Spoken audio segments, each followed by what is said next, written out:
have something round, like a bottle or a tin can to use for wheels, that's great. With a bottle, you can poke a hole in the end or get somebody who can safely use a knife to do it for you. Or you can just open up this side, stick a stick in there, and you've got a nice wheel that rotates nicely. Just remember, you need enough for all the wheels, and it's best if you use ones of the same size and shape.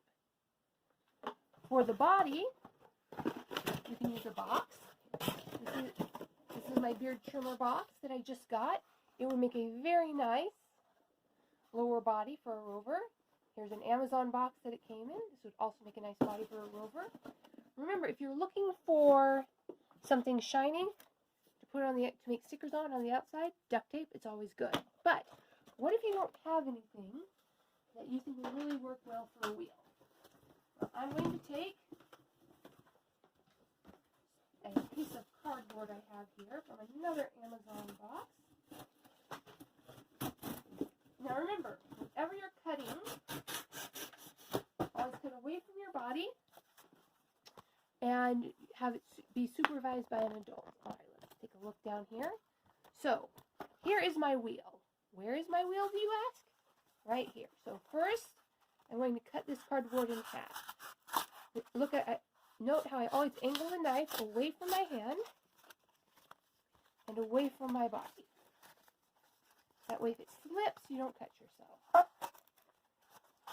You can also, it's probably better to use scissors. All right, so here's my wheel. Does it look like a wheel yet? Maybe not. Okay.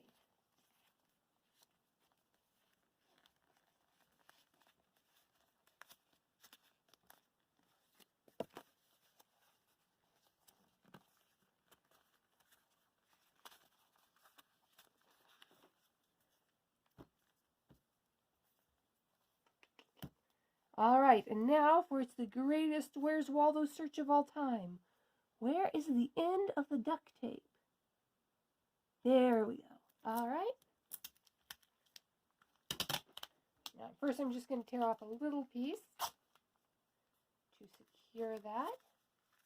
But then I'm going to get quite a big piece, attach it to my wheel, wrap it around.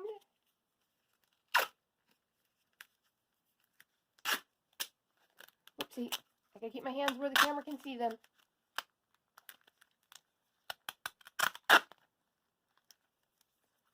And there you have it. A very sturdy Rover wheel. And this is how I'm going to be making all the wheels for my Rover. Now you can either make it hollow or keep it tight. And then for an axle, you can just take a pencil or a stick, stick it in there, and roll it like that. Now I'm going to make a second wheel. All right, carefully cutting the cardboard.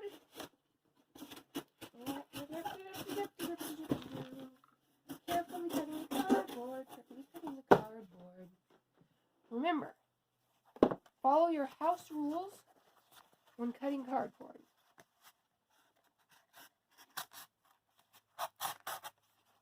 You might need to ask your parents to cut the cardboard for you.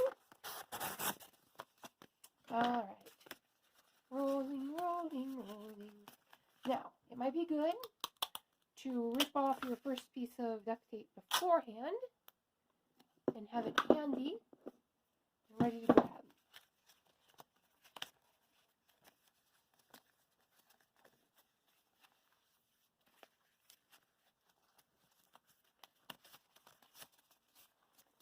Okay, and attach. Now this time I'm going to do it a little bit differently. I'm going to pre-rip the wrap length. I think that might make it a little bit easier to handle.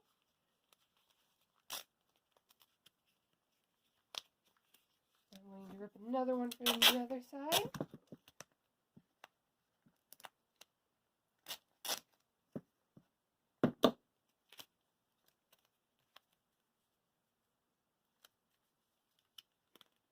And there we go, 2 wheels. Now I'm going to put my second axle in. I'm going to use the first part of the pencil to make a hole big enough.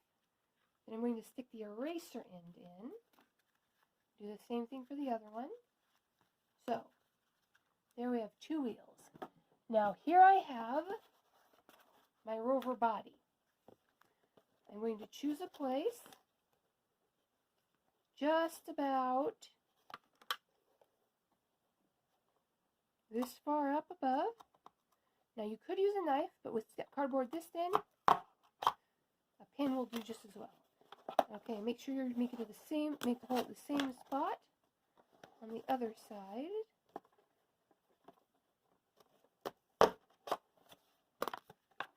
Alright.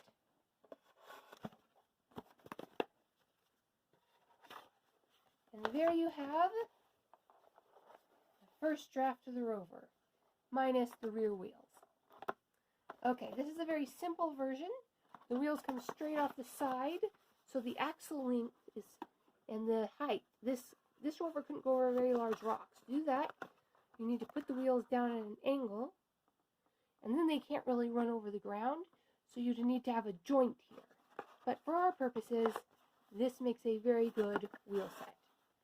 Okay, so we have our mast, center mast to go on top. We have a couple of wheels to go on the bottom. We have our drawings and logos and doodads to go on the side. We have a Bulbasaur that I drew. Okay, so I'm going to pull.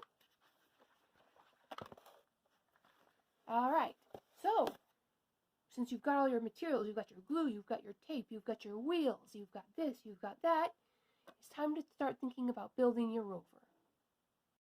Now, let's talk about movement.